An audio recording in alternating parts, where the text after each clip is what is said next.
by social anthropologists in India in the 1950s, 1960s. I was a part of that burst in village studies. And people used to say, oh, there are more than 500, there are more than 5 lakh villages in India. What will you get to know by studying 10 or 15 or 20 villages? But we did get to know. Our picture of rural India, our idea of rural India was transformed by these village studies that were made in many parts of the country. We have nothing of that kind corresponding to schools in the country. We need to know much more about this. And I think it is a very serious problem that you have raised.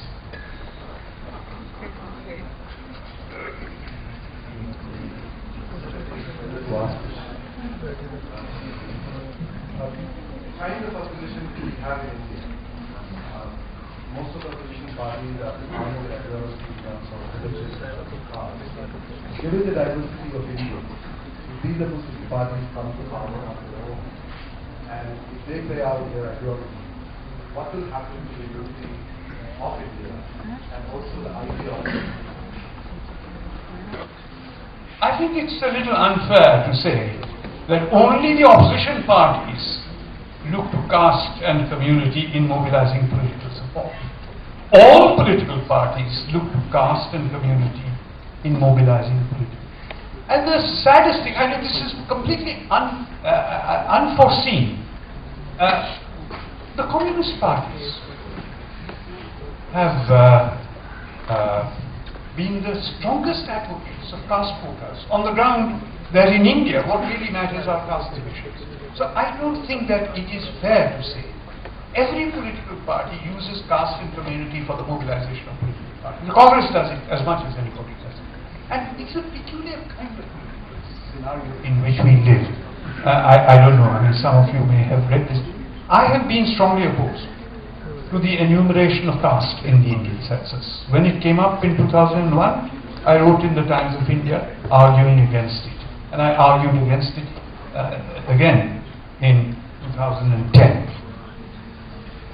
I'm convinced that neither the Prime Minister nor the Home Minister would like to see caste enumerated in the census.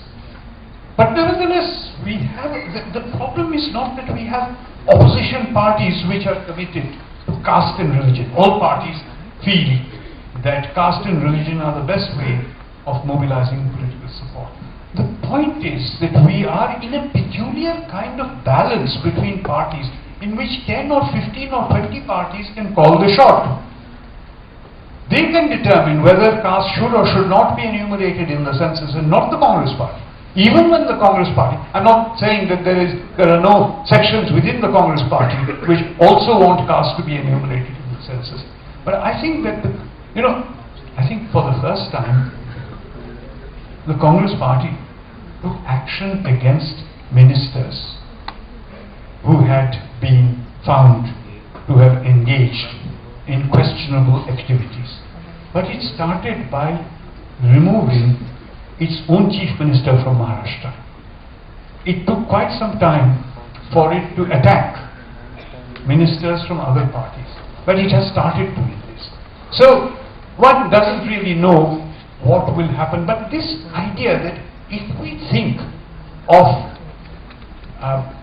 any party other than the Congress party coming to office, then it will be the end of India because only the Congress party is secular. I think that, I'm not saying that other parties don't use caste and community for mobilization, but so does the Congress. And I think that we have to break out. I'm not here to argue the case for the BJP or for any opposition party. But I think that for democracy to function, we must take a somewhat different view of giving the responsibility of government to parties other than one single party.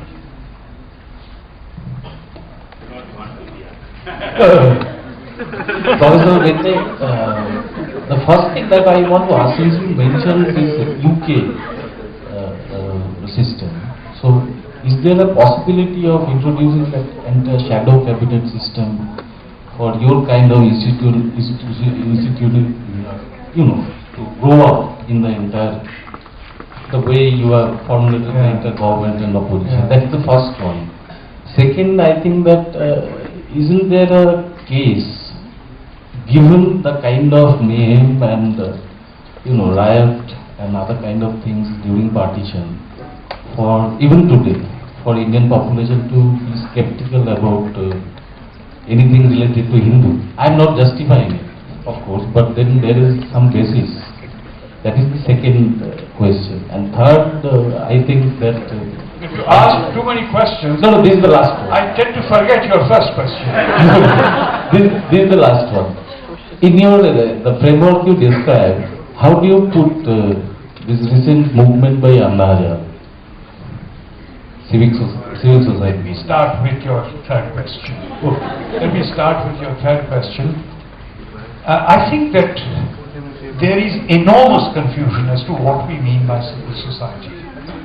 And I have tried to argue that we should not use the term civil society when we are talking about social movements.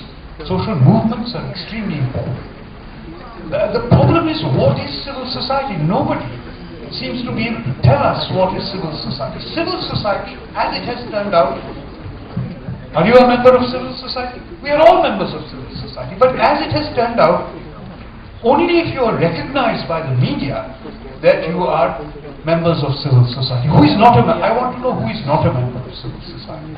So I think that these social movements have their value, but they cannot be an alternative to the institutions of democracy. They cannot, our imagination should not believe that social movements will take over all the responsibilities of running a democracy. I think that's a very, very dangerous position to take.